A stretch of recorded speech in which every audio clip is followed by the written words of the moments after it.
बोलिए देव देवेश्वर प्रभु महादेव की जय।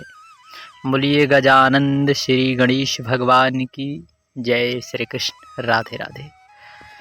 आप सभी शिव प्रेमियों को इस श्रावण मास की ढेर सारी शुभकामनाएं।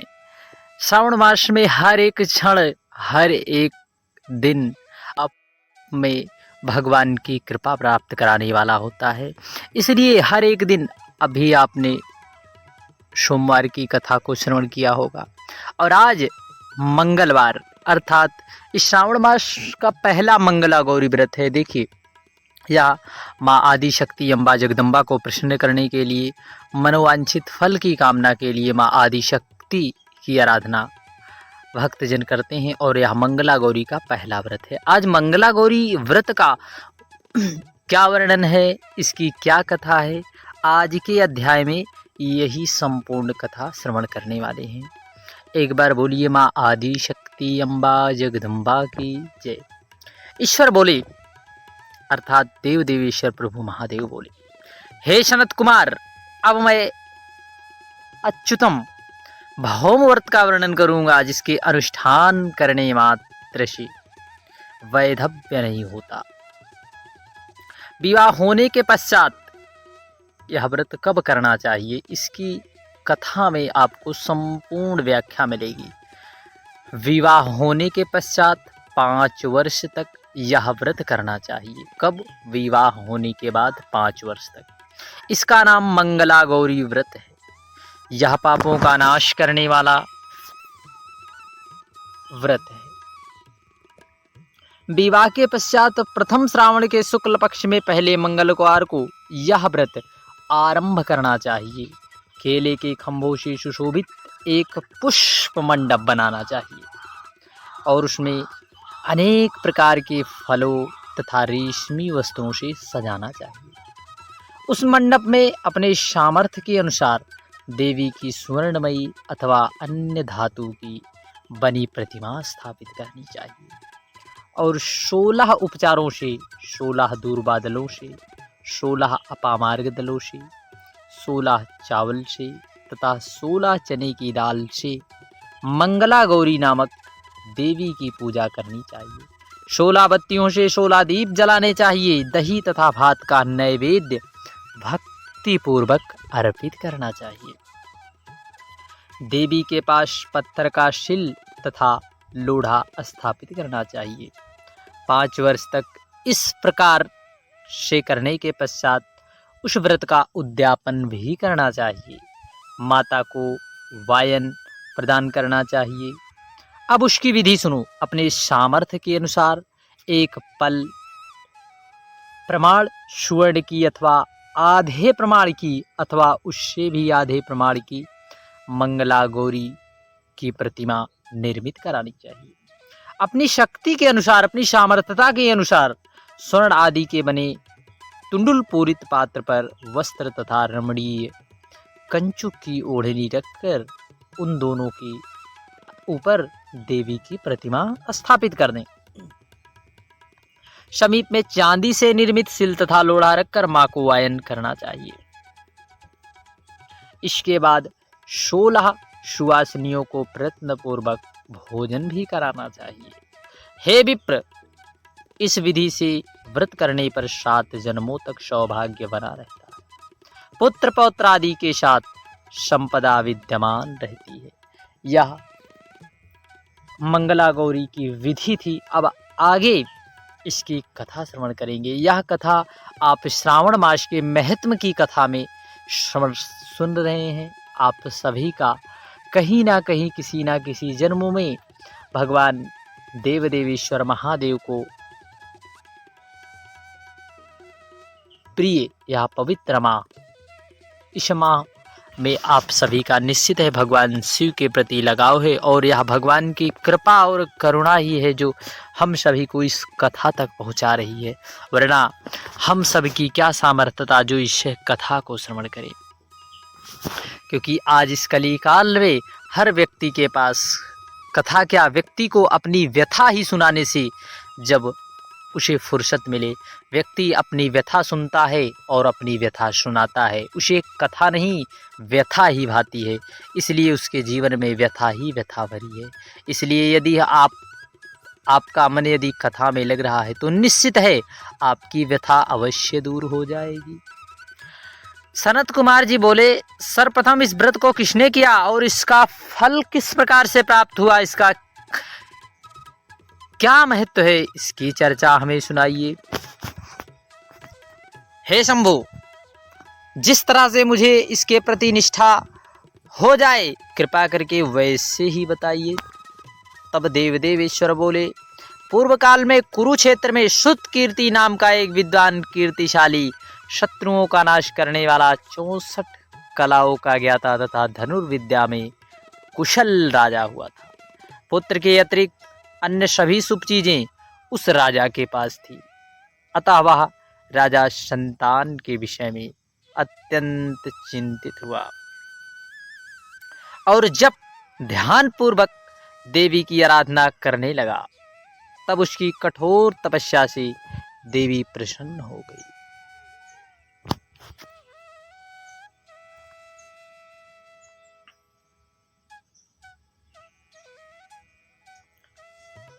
देवी की आराधना करने में लगा तब उसकी कठोर तपस्या से प्रसन्न हो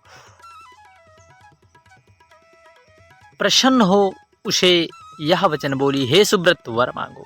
तब श्रुत कीर्ति बोला, हे देवी, यदि आप मुझ पर प्रसन्न है तो मुझे सुंदर पुत्र दीजिए।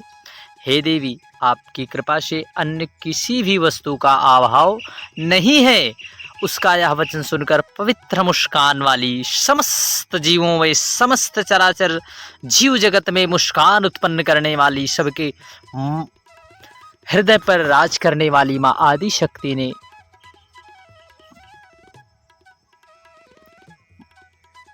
पवित्र मुस्कान वाली देवी ने कहा, हे राजन, तुमने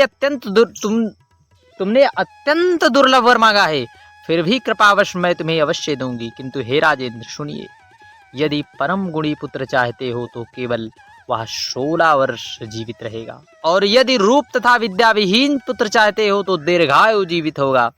देवी का यह वचन सुनकर राजा चिंतित हो उठे और पुनः अपनी पत्नी से परामर्श कर उसके गुणवान तथा सभी लक्षणों से युक्त संपन्न 16 वर्ष की आयु वाला पुत्र मांगा। तब देवी ने भक्ति संपन्न राजा से कहा, हे नृपनंदन, मेरे मंदिर के द्वार पर आम का वृक्ष है, उसका एक फल लाकर मेरी आज्ञा से अपनी भार्या को उसे भक्षण करने हेतु प्रदान करो। इससे वह शीघ्र ही गर्भ धारण करेंगी, इसमें तनिक भी संदेह नहीं है। प्रसन्न होकर राजा ने ठीक वैसे किया जिस प्रकार देवी ने उन्हें बताया था। उसकी पत्नी ने गर्भ धारण कर लिया और 10वें महीने में उसके देवपुत्र तुल्य सुंदर पुत्र को जन्म दिया। तब हर्ष तथा शोक के से युक्त राजा ने बालक का जात कर्म आदि संस्कार करवाया और शिव का स्मरण करते हुए उसका नाम चिरायु रखा। इसके बाद 16 पुत्र के 16 वर्ष के होने पर पत्नी सहित राजा चिंता में पड़ गए और विचार करने लगे, यह पुत्र बड़े कष्ट से प्राप्त हुआ है, मैं दुखी मृत्यु अपने ही सामने कैसे देख सकता हूँ। ऐसा विचार करके राजा ने पुत्र को अपने मामा के साथ काशी भेज दिया। प्रस्थान के समय राजा की पत्नी ने अपने भाई से कहा कि कारपट्टिका वेश धारण करके आप मेरे पुत्र को काशी ले जाइए। मैंने भगवान मृत्युंजय से पूर्व में पुत्र के लिए प्रार्थना की थी और कहा था, हे विश्वेश, आप जगत उत्पत्ति की यात्रा के लिए उस पुत्र को अवश्य भेजूंगा, अतः मेरे पुत्र को आज ही ले जाइए और सावधानी से इसकी रक्षा कीजिए। अपनी बहन की आवाज सुनकर भांजे के साथ वह चल पड़ा। कई दिनों तक चलते चलते वह आनंद नामक नगर में जा पहुंचा। वहां सभी प्रकार की समृद्धियों से संपन्न वीरसेन नाम वाला राजा था। उस राजा की एक सर्वलक्षण संपन्न युवान स्थान प्राप्त मनोहर तथा रूप लावण्य युक्त मंगला गौरी नामक कन्या थी। सभी उपमानों को तुक्ष करके सौंदर्य आवृत्ति को प्राप्त वह कन्या किसी समय सखियों के साथ नगर के उपवन में क्रीड़ा करने के लिए गई थी, अर्थात वह खेलने के लिए गई थी। उसी समय वह चिरायु तथा उसके मामा वे दोनों ही वहां जा पहुंचे। उन कन्याओं को देखने की लालसा से वहीं पर विश्राम करने लगे। विनोद पूर्वक क्रीड़ा करते हुए उन कन्याओं में से किसी एक ने कुपित होकर राजकुमारी को रंडा या कुवचन कह दिया। तब उस अशुभ वचन को सुनकर राजकुमारी ने कहा, तुम अनुचित बात क्यों बोल रही हो? मेरे कुल में इस प्रकार की कोई नहीं है। मंगला गौरी की कृपा से तथा उसके व्रत के प्रभाव से विवाह के समय जिसके सिर पर मेरे हाथ से अक्षत पड़ेंगे, हे सखी, वह यदि अल्पायु आयु वाला होगा तो वह चिरजीवी हो जाएगा। इसके बाद वे सभी कन्या अपने अपने घर चली गई। वही दिन राजकुमार के विवाह का था। बाल्हीक देश के दृढ़धर्मा नामक राजा के सुक्रेतु नाम वाले पुत्र के साथ उसका विवाह निश्चित किया गया। वह सुकेतु विद्याहीन, कुरूप तथा बहरा था। सुकेतु के आए हुए उन लोगों ने विचार किया कि इस समय कोई दूसरा श्रेष्ठ वर ले चलिए, और विवाह संपन्न हो जाने के अनंतर वहां सुकेतु पहुंचे। तदंतर चिरायु के पास जाकर उन लोगों ने उसके मामा से याचना की, आप इस बालक को हमें दे दीजिए जिससे हमारा कार्य सिद्ध हो जाए। इस पृथ्वी पर परोपकार के समान कोई धर्म नहीं है। ऐसा सुकेतु के बंदीजन, सुकेतु के मित्रगण कहने लगे। उनकी बात सुनकर चिरायु का मन ही मन बड़ा प्रसन्न हुआ, क्योंकि इसने उपवन में पहले ही कन्या मंगला गौरी की बात सुन ली थी। फिर भी उसने एक बार कहा कि आप लोग इसे किस लिए मांग रहे हो? कार्य की सिद्धि हेतु वस्त्र अलंकार आदि मांगे जाते हैं, वर तो कहीं भी मांगा नहीं जा सकता। तथापि आप लोगों का सम्मान रखने के लिए मैं इसे दे रहा हूँ। इसके बाद चिरायु वहां लेकर उन लोगों ने विवाह संपन्न कराया। सप्तपदी आदि हो जाने पर रात्रि में शिव पार्वती की प्रतिमा के समक्ष उस चिरायु ने हर्षयुक्त होकर मंगला गौरी के साथ शयन किया। उसी दिन चिरायु के 16 वर्ष पूर्ण हो चुके और अर्धरात्रि में साक्षात काल सर्प रूप वहां आ गया। इसी बीच दैव संयोग से वह राजकुमारी जाग गई। उसने उस महासर्प को देखा और वह भय से व्याकुल होकर कांपने लगी। तब उस कन्या ने धैर्य धारण करके 16 उपचारों से सर्प की पूजा की और पीने के लिए उसे दुग्ध दिया। उसने दीनता भरी वाणी में उस सर्प की प्रार्थना और स्तुति की। मंगला गौरी प्रार्थना करने लगी कि मैं उत्तम व्रत करूंगी, इससे मेरे पति जीवित रहें। ये जिस तरह से चिरकाल तक जीवित रहे आप वैसा कीजिए। इतने में सर्प वहां स्थित एक कमंडलू में प्रवेश कर गया और उस मंगला गौरी ने अपनी कंचुकी से उस कमंडलू का मुख बांध दिया। इसी बीच उसका पति अंगड़ाई लेकर जग गया और अपनी पत्नी से बोला, हे प्रिय, मुझे भूख लगी है।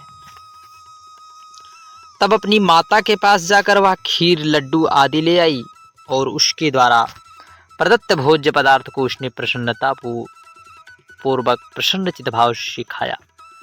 भोजन के पश्चात हाथ धोते समय उसके हाथ से अंगूठी गिर पड़ी। तांबूल खाकर वह पुनः सो गया। इसके बाद मंगला गौरी कमंडल को फेंकने के लिए जाने लगी। विधि की कैसी गति है कि उस कमंडल से बाहर की ओर जगमग करती हुई हार कांति को देखकर वह आश्चर्यचकित हो गई। घट में स्थित उस हार को उसने अपने कंठ में धारण कर लिया। इसके बाद कुछ रात शेष रहते ही चिरायु का मामा आकर उसे ले गया। इसके बाद वर पक्ष के लोग सुकेतु को वहां ले आए। उसे देखकर मंगला गौरी ने कहा, यह मेरा पति नहीं है। तब उन सभी ने उनसे कहा, हे सुबह, तुम यह क्या बोल रही हो? यही यहाँ तुम्हारा कोई परिचायक हो तो उसे हम लोगों को बताओ। तब मंगला गौरी ने कहा, जिसने रात्रि में 9 रत्नों से बनी अंगूठी दी, उसकी उंगली में इसे डालकर परिचायक निशानी देख ले। मेरे पति ने रात्रि में मुझे जो हार दिया, उसके रत्नों का समुदाय कैसा है, इस बात को यह बतावें। यह तो कोई अन्य ही है। इसके अतिरिक्त रात्रि में आम सींचते समय उसका पैर कुमकुम से लिप्त हो गया। वह मेरी जंघा पर अब भी विद्यमान है। उसे आप लोग शीघ्र ले आइए। साथ ही रात में परस्पर भाषण तथा भोजन आदि जो कुछ भी किया गया, उसे यह बता दें, तब यह निश्चय ही मेरा पति है। इस प्रकार उसका यह वचन सुनकर सभी कहने लगे, ठीक है। किंतु जब एक भी बात ना मिली, तब सभी ने सुकेतु को उसके पति होने से निषिद्ध कर दिया और वे वर पक्ष वाले जिस तरह आए थे उसी तरह चले गए। तत्पश्चात अपने वंश को बढ़ाने वाले महान यश से संपन्न तथा परम मनस्वी मंगला गौरी के पिता ने अन्य पात्र आदि का सत्र चलाया। उन्होंने वर पक्ष का वृतांत कानो कान सुन लिया कि स्वरूप से कुरूप होने के कारण लोगों के द्वारा किसी अन्य को वर के रूप में आदरपूर्वक लाया गया था। तब उन्होंने अपनी कन्या को पर्दे से भीतर बैठा दिया। इस प्रकार 1 वर्ष बीतने पर यात्रा करके वह अपने मामा के साथ यह देखने के लिए आया कि वह क्या हुआ। तब उसे गवाक्ष के भीतर से देखकर वह मंगला गौरी अत्यंत प्रसन्न हो माता पिता से बोली कि वह मेरे पति हैं। तब राजा ने अपने सुहृदय जनों को बुलाकर पूर्व में कहे सभी परिचायक निशानी को देखकर मंद मुस्काने वाली अपनी कन्या चिरायु को सौंप दी। राजा ने शिष्ट जनों के साथ लेकर विवाह का उत्सव कराया। इसके बाद राजा वीर सैन्य वस्त्राभूषण आदि सेना, घोड़े, हाथी, रथ और अन्य बहुत सी वस्तुएं देकर उन्हें विदा कर दिया। इसके बाद अपने कुल को आनंदित करने वाला वह चिरायु पत्नी तथा मामा को साथ लेकर सेना के साथ अपने नगर में जा पहुंचा। तब लोगों के मुख से उसे आया हुआ सुनकर उसके माता पिता को विश्वास नहीं हुआ। उन्होंने सोचा कि प्रारब्ध अन्यथा कैसा हो सकता है। इतने में वह अपने माता पिता के पास गया और स्नेह से परिपूर्ण हो वह चिरायु भक्ति पूर्वक अपने माता पिता के चरणों में गिर पड़ा।